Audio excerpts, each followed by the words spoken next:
vai gerar mais... A Andréia sabia disso, né? Eu conheço ela. Ela falou, você nem vou contar que você vai. Eu vou perguntar outra coisa importante, doutora, para nós entendermos. Nós estamos falando de cadastramento também. Sim. Como uma das fases.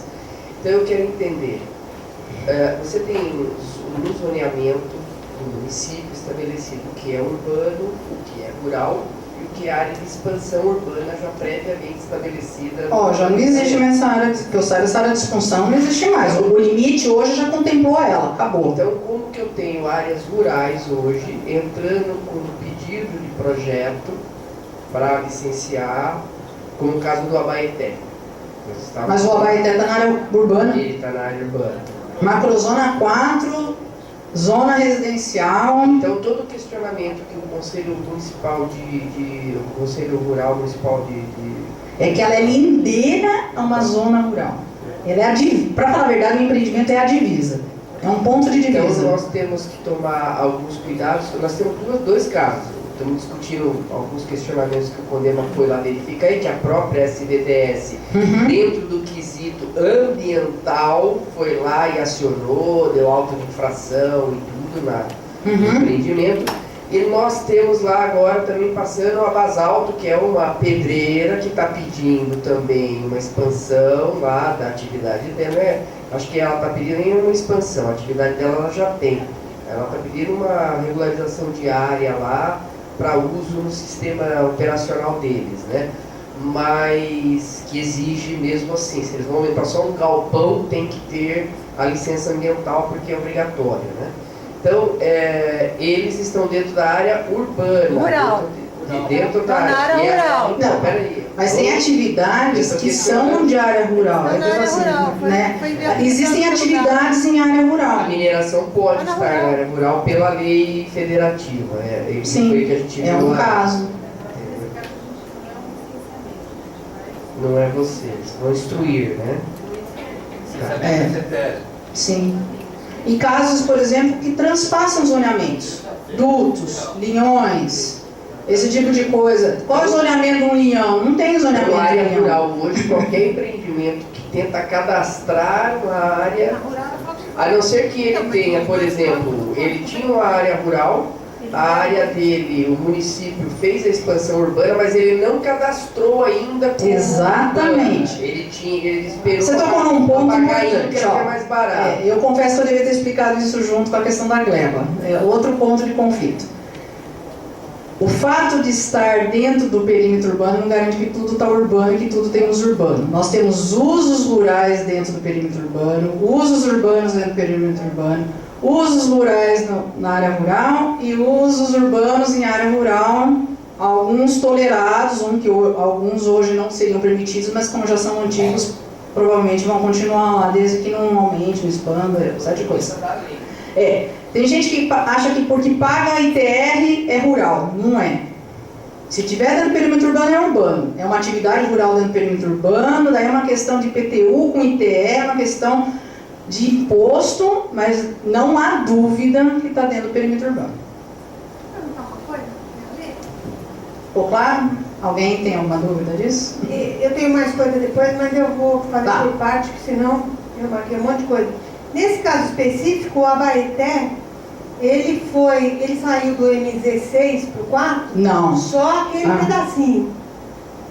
A linha passava por ali. Ali é muito esquisito. Mas aí é uma questão do plano diretor que definiu. É só para dar uma parte aqui para o pessoal.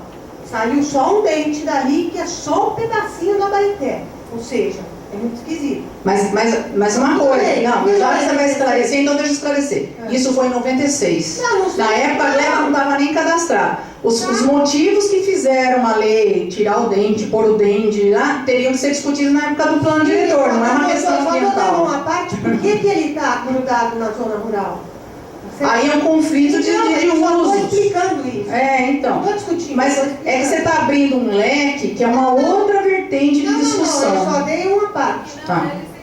Sim, não, eu só dei uma parte, porque ela falou que é lindeiro. Ele é lindeiro, a macrozona 4 acaba ali com uma macrozona 6. Ele é lindeiro porque ele foi liberado só que ele Mas se você pensar que a macrozona 4, se não fosse o Abaeté que tirou o dente dele, o resto também é macrozona 4, se ele não fosse naquela propriedade, podia ser na de cima, podia ser na de baixo, podia ser na... Mas ali não tem outro lugar, porque ali já é... Não, mas eu estou falando assim em termos conceituais. A macrozona 4 permite isso. Sim, mas ali, então, ali permite, mas ali você... Mas se alguém vendesse pro cara e ele quiser, também poderia. Você tem uma coisa que é compatível com aquela área. Mas daí a questão do uso do solo. Sim, não estou discutindo isso, eu só estou explicando o que é, por que ele está rural. Por que ele está encostado na zona rural. E outra parte aqui é a basalto, que ele está na área rural e se diz que a mineração pode ser na área rural. A mineração pode. Mas o outro problema dele, que ele foi inviabilizado ontem pelo GAP, e ele já tem o ETM da Secretaria, mas ele está a menos de 2 quilômetros. Está lá no LAU. A gente agradece, Tereza. Não, tá no ele LAU. não tem exame técnico municipal. Ele Aliás, vai parecer do ETM? aliás, Tereza, nós estamos dando esse curso para os conselheiros do CONDEMA, justamente para vocês entenderem o que é requerimento, o que é parecer técnico ambiental, o que é ETM. Então, por gentileza, nos ajude a dar o curso para você poder entender qual é a diferença. Por isso que eu estou te falando. Tá. O Vitor passou o parecer hoje, você deve ter recebido. O basalto foi encaminhado para o CONDEMA porque a Secretaria finalizou seu parecer técnico ambiental. Então, e nesse parecer ele não tinha que dar os 2 quilômetros? Ele foi anexo 4, é isso? Ele não teria que ter a lei dos 2 quilômetros, é isso? A basalto. Tá, foi bom? Eu estou falando em A parte do CONDEMA, então, que foi a atividade, é isso? Ah, então tá bom. Entendeu? Então, Eu estou falando entender. do parecer Tá, já entendi. e estou falando do negócio do GAP. Ah, entendi. Tá vendo uma diferenciação aí? Qual é o estudo do GAP, qual é o estudo do anexo 4, porque é atividade, e um deslinde de uma ação civil pública, porque restringe a área e a consequência no GAP. Perdoe. Nós encaminhamos para o CONDEMA. Só para poder entender a preocupação, assim, houve um encaminhamento de parecer dos conselheiros Sim. da comissão. Eu, particularmente, quando fiz a leitura, achei equivocado da parte deles, porque eles estão tendo essa leitura, que a Tereza levantou muito bem aqui a dúvida daí.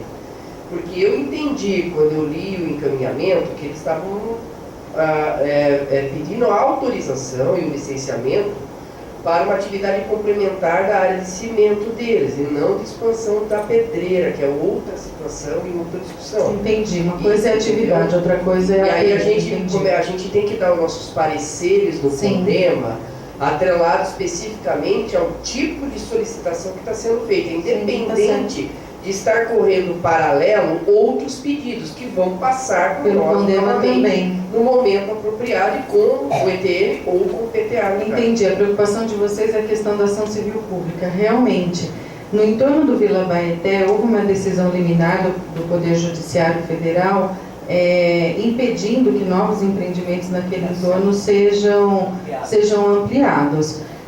Quando foi verificada pela equipe técnica, nós não tínhamos conhecimento dessa decisão liminar ainda. Hoje, quando o processo retornar para a gente vai ter que dar todos os encaminhamentos de modo a suspender os nossos atos por conta da decisão judicial, porque a gente deve cumprir. Então, neste caso, seria, não sei se é o fato da gente encaminhar uma cópia da decisão judicial para o CONDEMA. Eu mandei para todo mundo hoje. Ah, então perfeito, Tereza. Ação inteira. Para poder juntar e não podemos emitir manifestação nesse momento e vamos comunicar o Estado de que aí a decisão liminar a gente cumpre. Aliás, é outra questão da repartição dos poderes, né? Quando o Judiciário toma uma decisão, nós do Poder Executivo temos que cumprir.